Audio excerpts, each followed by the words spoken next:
ঈদুল আজহারকে সামনে রেখে সাভারে কামারপাড়ায় ব্যস্ত সময় পার করছেন কারিগররা।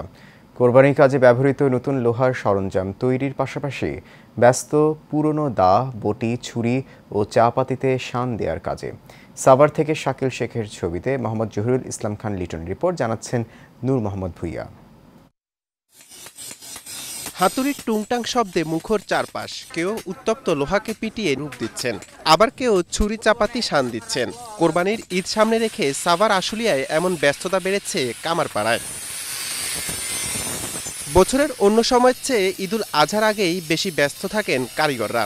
ছুরি, চাপাতি, দা, বটি ছাড়াও দৈনন্দিন কাজে ব্যবহার করার বিভিন্ন লোহা পণ্য তৈরি করেন তারা। কারিগররা বলছেন, কয়লার দাম বেশি হওয়ায় অন্যবারের চেয়ে এবার দা, বটি, ছুরি ও চাপাতি তৈরির বেড়েছে খরচ। কয়লার দাম বেশি, লোহার দাম বেশি, কারিগরের বেতন বেশি, আমরা মালের দাম ঠিক মতো পাচ্ছি না। দা, বটি, চাপাতি, কুড়াল, দা সব আছে, সব মাল আছে, লোহার দাম সব আছে।